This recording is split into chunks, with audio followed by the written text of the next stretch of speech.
गर्मी जो है रिकॉर्ड तोड़ जो है इस वक्त कहर के साथ दिखाई दे रही है पूरे देश में और तमाम राज्यों में जो तापमान है वो रिकॉर्ड तोड़ रहा है और गर्मी के इस कहर से बचना बहुत ही ज़रूरी है। क्या क्या सावधानियां इसमें रखनी चाहिए, किस तरह के लक्षण होंगे? हमारे साथ डॉक्टर नीरज निश्चल इस वक्त जुड़े हुए हैं। डॉक्टर नीरज, बहुत स्वागत है आपका हमारे इस कार्यक्रम में।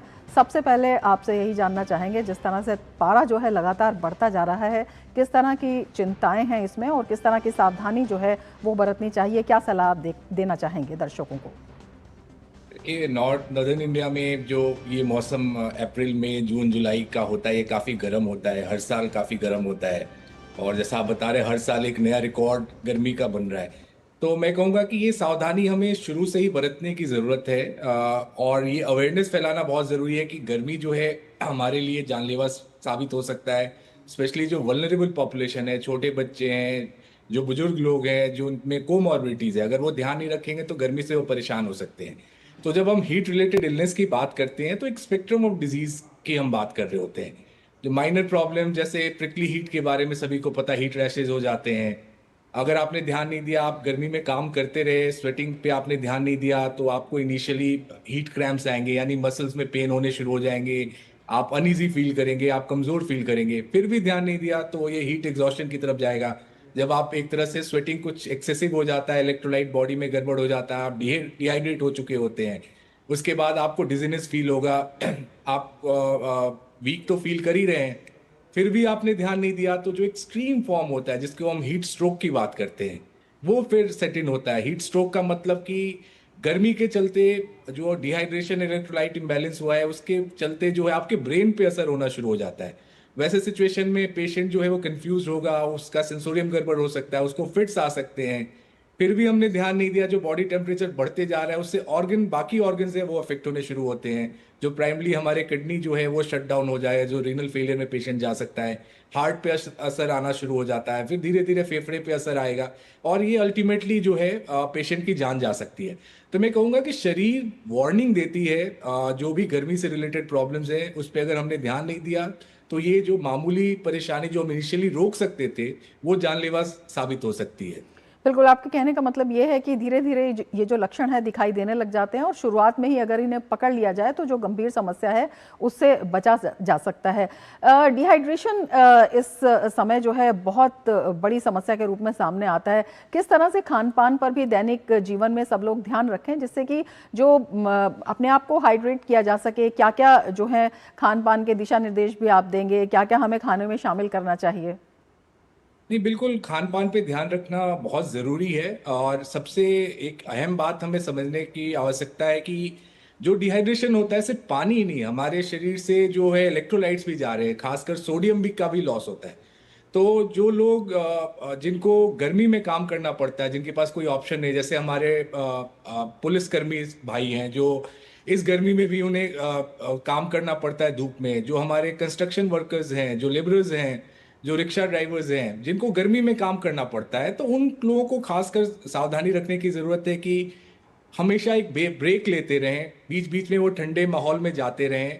पानी तो पीना ही है, साथ में इंश्योर करना है कि जो सॉल्ट लॉस हुआ है वो भी भरपाई हो। तो वो आप सिंपली शिकंजी की तरह आप पी सकते हैं, आप ओआरएस पी सकते हैं। दो तीन बातों का खासकर ध्यान रखना है कि कई लोगों को लगता है कि कोल्ड ड्रिंक पीने से हमारा जो है वो जो डिहाइड्रेशन है वो ठीक होता है, थर्स्ट ठीक होता है। बट ये जितने शुगरी ड्रिंक, फिजी ड्रिंक्स हैं, ये जो है हमको और डिहाइड्रेट करता है। ठंडी चीज़ें पीने पे हमें लगता है कुछ देर के लिए कि हाँ, हमें अच्छी फीलिंग आ रही है, हमारी प्यास गायब हो गई, बट एक्चुअल में ये आपको डिहाइड्रेट कर रहा है। फिर कुछ देर बाद आप ज़्यादा थर्स्टी होंगे और आपके जो इलेक्ट्रोलाइट और पानी की मात्रा शरीर में वो एक्चुअली कम हो गई होती है। तो जो नॉर्मल चीज़ें हैं, शिकंजी हो गया, आप जो आप छाछ, लस्सी ये सब बनाकर जो पीते हैं, ये नेचुरल वे है अपने आप को हाइड्रेटेड रखने का। कोकोनट वाटर हो गया, ये सारे नेचुरल वे है अपने आप को हाइड्रेट रखने का। तो एक मैं कहूँगा कि आप जिस हिसाब से आप काम कर रहे हैं, जिस हिसाब से आपको गर्मी में रहना पड़ रहा है, उसके हिसाब से आपको पानी का ब्रेक और इलेक्ट्रोलाइट इंश्योर करना है कि आपकी बॉडी में बैलेंस रहे। जो बिल्कुल। वल्नरेबल पॉपुलेशन है, जैसे अगर किडनी के मरीज हैं, हार्ट के पेशेंट्स हैं, उनको अपने डॉक्टरी देख रेख में, क्योंकि इनमें एक फाइन बैलेंस रखना पड़ता है पानी और सॉल्ट का, तो इनमें एक्सेसिव पानी और सॉल्ट प्रॉब्लमेटिक हो सकता सकती है।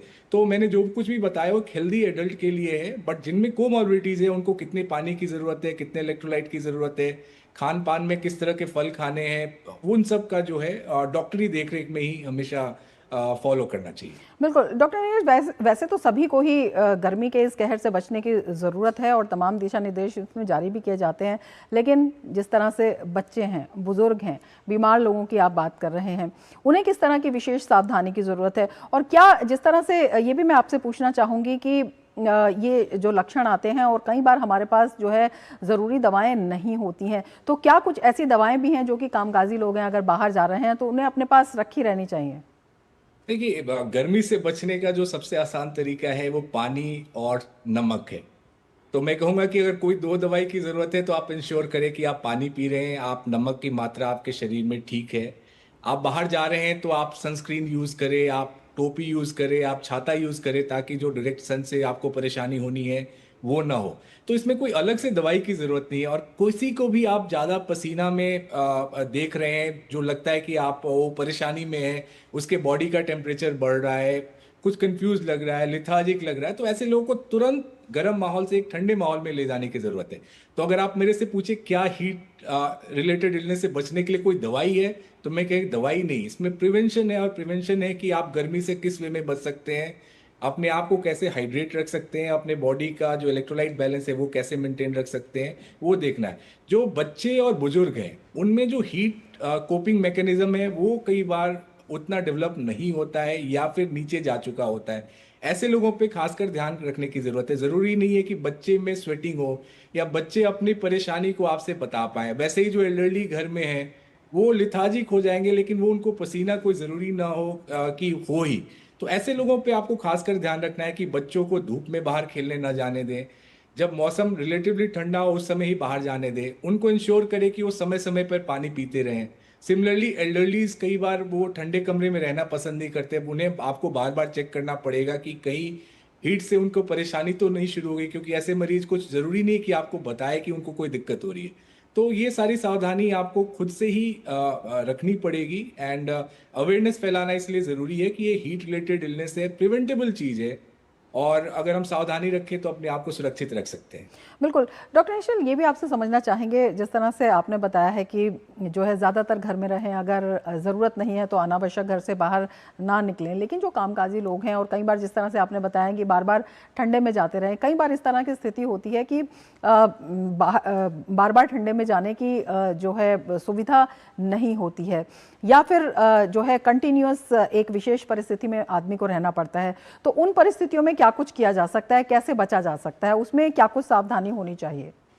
देखिए, उसमें आपको अगर ऐसा कुछ काम करने के टीम वर्क की ज़रूरत पड़ेगी कि एक ही आदमी लगातार एक प्रोलॉन्ग टाइम काम ना करे। वैसे आप मैं सबसे कॉमन एग्जांपल ट्रैफिक पुलिस के लोगों की ही बात करता हूँ कि उन्हें धूप में खड़े होने की मजबूरी है।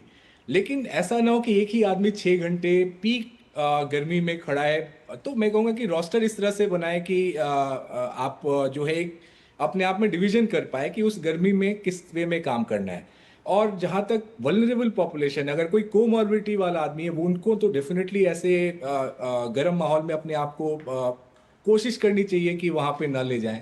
और जहाँ तक अपने आप को सुरक्षित रखने की बात है तो ऑफ कोर्स शेड्स तो आपको वर्क प्लेस पे बनाना ही पड़ेगा कि जहाँ पे जाके लोग ब्रेक ले पाए। अगर ऐसी फैसिलिटी नहीं है तो मैं कहूँगा कि ऐसा कोई तरीका नहीं है कि कोई एक इंसान इतनी देर तक वहाँ पे काम कर पाए बिना किसी परेशानी के। एक तरीका हम ये कहते हैं कि किसी को भी अपने इस तरह के काम में जाने से पहले अपने आप को एक्लिमेटाइज करने की ज़रूरत है। तो मैं कहूँगा सीधा 12 बजे की धूप में जाने के बजाय अगर कोई 9 बजे से 11 बजे जाता है वो ज़्यादा अपने आप को उस माहौल में एक्लिमेटाइज कर सकता है। तो ये ब्लैक एंड वाइट सॉल्यूशन तो मैं नहीं दे सकता, बट आपको अपने काम में ऐसी स्ट्रेटेजी बनानी पड़ेगी कि एक आदमी के ऊपर ज़्यादा प्रेशर ना आए, किसी भी तरह उनको एक ब्रेक देने की हम सिचुएशन में रहें। और अगर ब्रेक नहीं दे पाते तो ये इंश्योर करें कि उनके पास पीने के लिए पानी, अपने आप को रिहाइड्रेट करने के लिए इलेक्ट्रोलाइट्स, इन सब की फैसिलिटी हो। एक छोटा सवाल आपसे और पूछना चाहूँगी चलते चलते कि शुरुआती कौन से ऐसे लक्षण हैं जिन्हें नज़रअंदाज बिल्कुल नहीं किया जा सकता, और अगर ये एक्सट्रीम पर जाता है तो किस स्थिति में ये जा सकता है, जिससे कि ये हमारे दर्शकों तक संदेश जाए कि सावधानी शुरुआत से ही बरतनी बेहद ज़रूरी है? बिल्कुल, धूप में जो सबसे पहले अगर आपको परेशानी शुरू होती है तो आपको एक थकावट लगेगी, एक्सेसिव पसीना आना शुरू हो जाता है। जो आपके मसल्स हैं उन उसमें पेन होना शुरू हो जाता है, आप एक डिजीनेस जैसा फील करेंगे, आपको चक्कर आने लग सकते हैं। ये सब वार्निंग साइन है कि आप डिहाइड्रेट हो रहे हैं, हीट हीट से आपको परेशानी हो रही है। तो इन सब सिचुएशन में आने से पहले ही अगर अपने आप को ठंडे जगह पे ले जाए, अपने आप को हाइड्रेट करें, तो आप आगे जो सीरियस फॉर्म है जिसको मैंने हीट स्ट्रोक पहले भी बात की कि वो एंड ऑर्गन डैमेज होने शुरू हो जाते हैं, जो भी ऑर्गन्स है हमारे शरीर के वो इंपॉर्टेंट ऑर्गन्स है वो डैमेज होना शुरू होते हैं। तो अगर दिमाग पे असर जाना शुरू हो जाता है, अगर आप उस ऐसे इंसान को ठंडे जगह पे नहीं ले गए, उसको हाइड्रेट नहीं किया, तो फिर दिमाग पे असर होना शुरू होता है। पेशेंट कंफ्यूजन में होता है, उसका सेंसोरियम गड़बड़ हो सकता है, वो बेहोश हो सकता है, उसको दौरे आ सकते हैं। ऐसे सिचुएशन को हम हीट स्ट्रोक कहते हैं। तो ये स्पेक्ट्रम जो है वो सिंपल थकावट, पसीने से लेकर धीरे धीरे बॉडी टेम्परेचर बढ़ते जाता है, एंड में स्वेटिंग के लिए कोई पानी शरीर में नहीं होता है कि स्वेटिंग भी हो पाए, ओवरवेल्म हो चुका होता है बॉडी, और उसके बाद वो हीट स्ट्रोक की तरफ जाता है। तो कोई भी ऐसी सिचुएशन हो, इमीडिएटली ठंडे माहौल में मरीज को शिफ्ट कर देना चाहिए। कभी भी आप धूप में जाए तो इंश्योर करें कि आप कॉटन के कपड़े पहने हो, लाइट कलर्ड कपड़े हो। तो इस तरह से अपने आप को आप काफ़ी हद तक सुरक्षित रख सकते हैं। बिल्कुल गर्मी है, लेकिन सावधानी अगर शुरुआत से ही बरतें तो इसके कहर से बचा जा सकता है। डॉक्टर निश्चल, बहुत शुक्रिया हमसे जुड़ने के लिए।